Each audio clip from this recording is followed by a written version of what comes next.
This is Cam. Cam's my slave for today. He will serve as my spoken voice.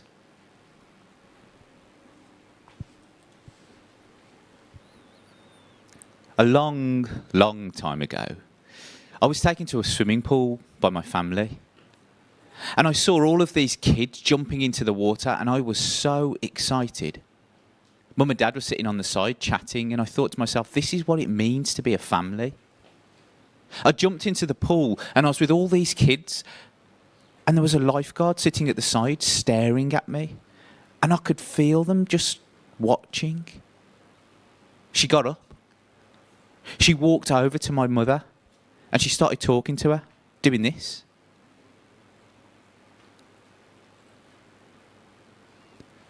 And I was watching this confused.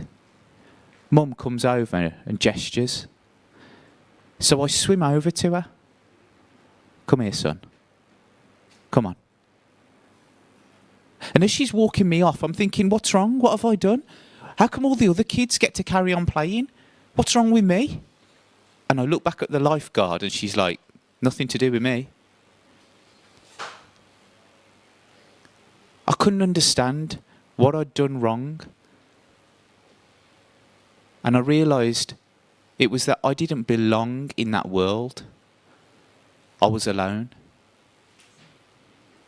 Why was I so different?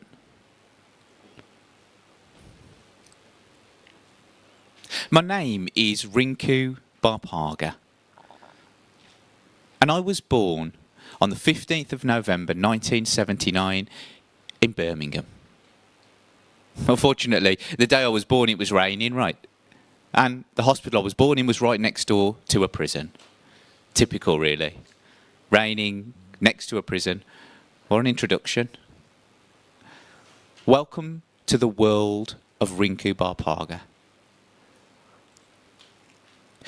My granddad worked in Africa as a road worker. My maternal granddad. The British Empire had taken his country over. And eventually, when Britain was suffering economic difficulties, they started welcoming manual labour to the country, post-World War II, of course, because the labour pool had grown so small. So they welcomed all of these Commonwealth immigrants through the Commonwealth Act. The idea, of course, was that those immigrants would help the British economy. So my granddad's family agreed to move to Britain into a maelstrom. A maelstrom led by a guy called Enoch Powell, who gave a famous speech saying that the Commonwealth Act was wrong. And he delivered that infamous line, one day, the black man will hold the whip hand over the white. It was a maelstrom, and my family moved into it, into Birmingham. But you weren't allowed to live wherever you wanted. They were sent to a place called Handsworth. And of course, back then, Handsworth was wealthy, prosperous, until the local council decided that all the Irish had to live there. And then all of the Africans had to live there. And then all of the Punjabis from East Africa had to live there. And so that's where my family lived. Of course, how Mum and Dad actually met was interesting. Dad was from India, Mum from Africa. Photos were swapped between the families. An arranged marriage happened. And Dad had to give up his life in India to move to Britain, to move to Handsworth. And here's the result. Rinkoo Barpaga, a British-born Punjabi. I don't know anything about India. Or at least I didn't. But Mum would sit in front of the ironing board, watching the television, Bollywood movies. She's standing there, and I'm looking at this screen, and I'm thinking, is that where I came from? Living in Handsworth, there weren't very many white people. There's lots of ethnic minorities. We used to play as kids out on the street, and Mum would stand there watching me, and she started to get suspicious. There's something not right with this boy. She'd shout and I'd ignore her. She'd try and wake me up, and I wouldn't wake up. I'd sit in front of the TV with the volume turned up so loud. So Mum took me to the doctor, and the doctor said, "This boy's fine. He's fine." She took me to another one. Nah, he's fine. Of course, the third one said, "He's deaf." And Mum was devastated. Tears, sobbing. How am I going to look after this boy? How am I going to raise him? The doctor turned around and went, "Don't worry about it. You'll be able to claim extra benefits." I'm brown, I'm deaf, and I'm born in Birmingham. What a combination. Mum always says, "Don't worry, son, you're still handsome." Growing up as a kid at home, I have memories of my hearing family sitting around me, all chatting, but I was on my own, isolated. I'd be sitting there watching the TV, change a channel. Oh, change it again. TV was so boring. And then one day, I see it, and I'm screaming, "Mum, Dad, Mum, Dad! There's an Indian man on the TV. Come on." So they do. All of them, the whole family gathered around the TV set. And what I see is this Indian actor playing a doctor wearing a white coat. And he does this. There was no subtitles.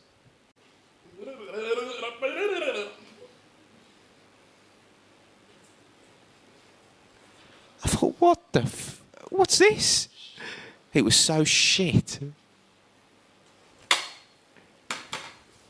But that wasn't the only occasion. I'm watching TV and the Olympics come on. And I see these athletes, the American athlete waving to the crowd, warming up. The Jamaican athlete warming up. And then I see this Indian athlete. So I'm screaming to everyone in the house again, "There's an Indian man competing. He's going to be in the race." So the whole family gathers round and they're ready to go. The race begins and he's running as hard as he can, as hard as he can, as hard as he can, and he's miles and miles and miles behind everybody. I thought, how shit is that?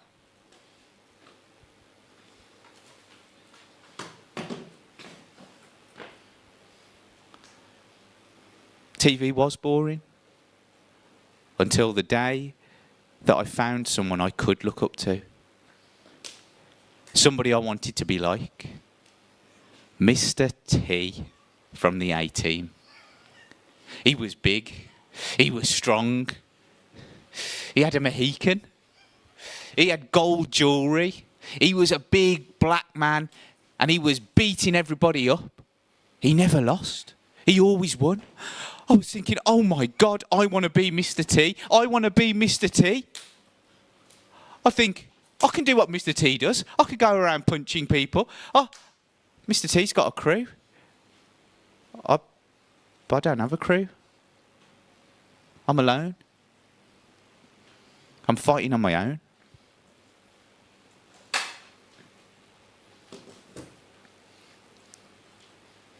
I was raised in the 1980s.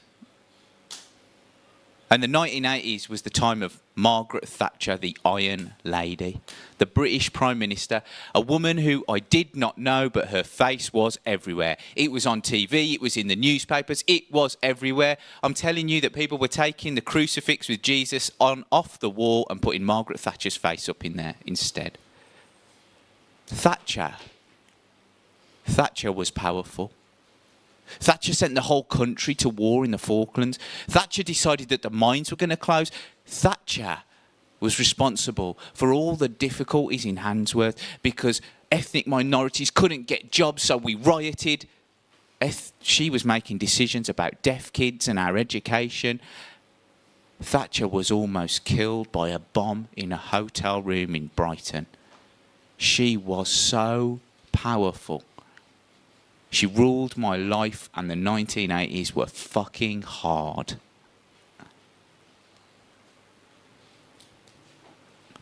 Eventually, Mum and Dad decided that they were going to close the sweet shop they owned. And we moved to a new area, out of Handsworth to Perry Bar. We did that because they decided that they wanted me to live near a school that used sign language. And I was delighted, you know. No more having to speak at school. Unfortunately, next to Perry Bar is a place called King's Standing. I'll tell you about King's Standing. Don't go to it. Don't go to King's Standing. King's Standing, oh my God, there are England flags being displayed on every single house. There is neo-Nazi graffiti on almost every wall. When I used to go to King's Standing, people would stare at me. I mean, people looked outwardly nice, but they'd look down on you. Families, old people, even the bus drivers. It was a frightening place to be.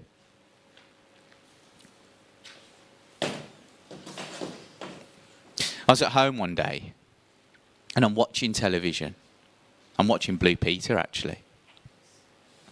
And as I'm watching Blue Peter, I see my brother shouting to someone.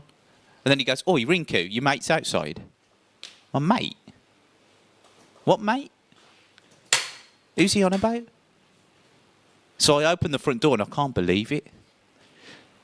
The two most popular lads from school have come to my house and they're knocking on the door. "Come on, Rinkoo, come on. Let's go out." "You want me to go?" Yeah, I'll go out with you, yeah. So I'll get my gear on and I'm feeling good. I remember Mum shouted to me and gave me a can of Coca-Cola. So I'm walking with these lads down the street, two of the most popular lads in the whole school, and I'm feeling good. Life is good. And one of them goes, "Let's jump on the bus." "Hold on," I said. "The bus that goes that way?" And I remember my dad saying to me, "Rinkoo, going this way is fine, going that way is fine, but going into that area, never go there." I said to the lads, "Are you sure? We're going to go over there?" "Yeah, come on." So we jumped on this bus and we're driving through my area, sweet shops and garages, houses and everything else. We're chatting, me and my mates. And I notice in the background, out the window, the colours change. It's not brown anymore, it's green. And then I start seeing swastikas. And I turned to my mate, I said, "Mate, are we going through a racist area?" "Nah, you're all right, mate, don't worry about it." We go round a roundabout. And we stop at a corner. And it's a pub. And there's three white lads, skinheads, outside the pub, chatting. And one of them spots the bus. And he points at me. And I'm like, "Oh my God, oh shit, he saw me. And this white guy, he walks up to the bus window. He unzips his jacket. And he pulls out a bat. And he starts screaming and shouting. And I'm just sitting there, "Please, please, pull off." But there's this old woman getting on the bus and it's taking ages. And he's just on the side, smacking the side of the bus, kicking it, hitting it. Oh my God, my heart is beating so hard. I'm like, "Please." And we pull off. And all I feel is relief. And I started thinking, I'm brown, but I was born here. Why do they hate me? If I was a black person, I'd be treated the same. Why do they hate us so much? Am I not British enough? When I got back home, I said to my brother, "I don't understand all these problems about the colour of your skin." And my brother said, No, listen, it's you. They don't like you. And I went, "What?" And he went, "Well," I said, "Is it because I'm deaf?" He said, "No." He said, "You're deaf and you're brown." And I remember standing there and then looking up on the wall at a picture of my grandparents and turning around to my dad and saying, "Who are they, Dad?" And Dad never said a word in response. But the next day, he turned up with airplane tickets for everyone in the family. Me, my brother, my sister, my mum. And he went, "You're going to India?" And so we did. It was a Russian plane. I remember it. We finally took off from the airport and we're flying through snow and turbulence and the plane's going up and down and the weather calms down and we're above the clouds and it's long. And then one moment I realise my arm is hurting. It's the sunlight filtering through the window and I look down and I see India. And when I came out of that aeroplane, it was packed, including having cows in the middle of the road. Me and my whole family, we jumped in this car and we drove from the capital of India up to the Punjab. And the first morning I woke up in the Punjab, I walked outside the house and there was a motorbike. India's full of motorbikes. My uncle said, go on, jump on it, have a go. And I jumped on this motorbike and I'm trying to get the thing started. And off we go. I forgot about the helmet. I asked my uncle, can I have a helmet? And he went, nope. And I feel free. And I'm flying. And I felt freedom. I felt good. I realised that my whole life growing up in England, all I ever heard was no, no, no, no, no. And when I got to India, it was yes, yes, yes, yes, yes. One night in India, though, my sister got ill and she had to go to hospital. My uncle, he ordered a taxi. So the taxi pulled up, me, my sister, my brother, my mum, my uncle, and the taxi driver in this car. And it's pitch black out there. Pitch black. There's no lighting. And we're driving down this country road, and all of a sudden, an armed man jumps out and stops the car. And he's got what looks like a balaclava on his head. And then we're surrounded by a gang of armed men. They're all around the vehicle. They knock on the window. And my uncle pulls the window down. And they're talking. And the guy goes, where are you going? I'm going to the hospital. Where are you from? Just down the road. Are you a Sikh or a Hindu? My uncle's like, oh no, I'm Sikh. Don't lie to me, boy. Oi, you lot. What's your father's name? My father's name is Ram Singh. What's your name? Surinder Singh. I'm just sitting there.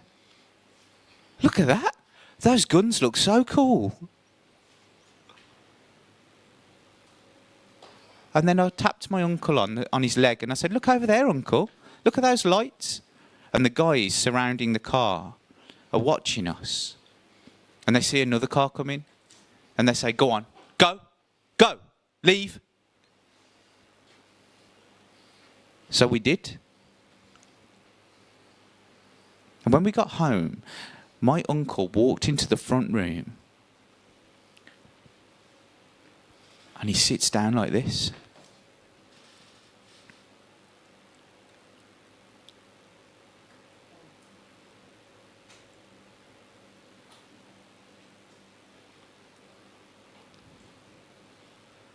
I found out later that that night, that gang of men had let us go because we'd said we were Sikhs. But the car that came behind us was a car full of Hindus. And that Hindu family were on their way back from a wedding and they got killed. And I remembered then, and I thought, if I'd have been a Hindu, I'd have died that night.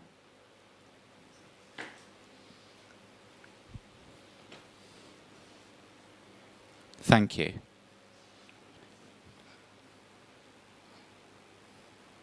If you ever want to see more about Rinkoo, you can do so on my website.